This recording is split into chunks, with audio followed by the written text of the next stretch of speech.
We're learning about a new expedition to study great white sharks. The Ocean Research Group, OCEARCH, say they'll be going to a new region to study sharks. And we can reveal that CBS Mornings will be joining them later this month off the coast of Nova Scotia. Dana, Tony, I'm signing you up. Their goal is to find and tag 100 great white sharks. They've already tagged 84. This helps researchers understand shark behavior and health. OCEARCH founder and expedition leader Chris Fischer joins us right now. Good morning, Chris. How are you doing? Good morning. How are you? Thanks for having me. Of course. So why do you call this expedition the last part of the white shark puzzle? Well, there are 8 white shark puzzles around the world, and we are solving all those puzzles because as the white shark goes, the ocean goes. And so we are in the middle of wrapping up solving the puzzle of the white sharks that live off the east coast of the United States as well as Atlantic Canada. And we are just about to wrap that project up, identifying full migration, birthing, and mating, and so forth, so we can manage the white shark. So we're wrapping up off the East Coast in the Western North Atlantic, and the next puzzle to solve is over in the Mediterranean starting next year. So what are you learning about them right now as you're tracking about where they are that is going to help us in some way? Well, what we're learning about what's going on this time of year is the sharks have just endured a long winter. They're skinny. They've been off the southeastern United States and the Gulf of Mexico, and they're migrating north to the northeastern United States and Atlantic Canada to forage on seals, to bulk back up like many animals do so they can endure the oncoming winter. So everything's moving north right now. We have animals strung out from around the Carolinas all the way through and up to Newfoundland.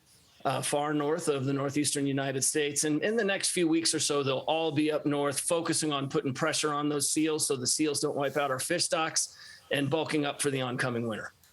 And OCEARCH was part of a study that found that sharks they're staying closer to shore when it comes to being near big cities. Do we know why, and what does that mean for people that are getting in the water potentially?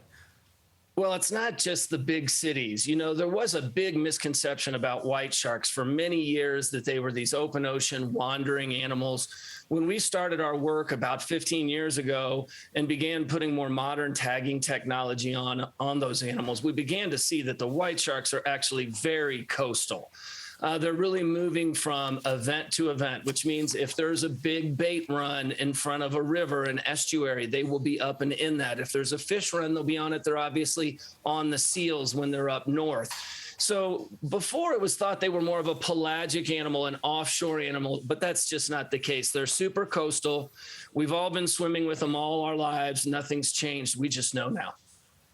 You know, one of the realities of going into the ocean is that you are stepping from the habitat that we all inhabit, the land, and talk about what is like the habitat of the sharks. We are on their turf at that point, and shark attacks, well, very rare.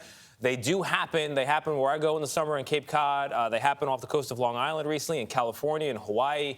What can people do who want to swim, maybe want to learn to surf, and still feel safe in the water? Well, I think the biggest thing is, you know, when you head down to the beach, and you're thinking about safety in regard to sharks, because there's a lot of other safety issues with drowning and rip currents and everything else. But when you're focused specifically on sharks, you know, you want to approach the ocean the same way you'd approach going on a hike in the forest. You want to look at it first. You want to understand the environment that you're going to be playing in with your family so that you can be personally accountable for your safety and your family's safety. If you see things like birds crashing on the water, bait moving around, game fish crashing on that bait, then the sharks are going to be on that too. And you don't want to swim out into the middle of the food chain. You want to go find a quieter section of beach. I think the biggest thing that's really going on right now is that we've had this incredible return to abundance off both our east and west coast. We are winning. Our fish are coming back, our whales, our turtles, our seals, and our sharks. Of course. There's more life in the ocean now than has been seen since the 40s or 50s. All of us grew up with a compromised ocean. We grew up with an ocean that was heavily overfished. Chris, we got to go. Got to get going here. Thank you so much. We appreciate the notes and nuggets. Enjoy the ocean.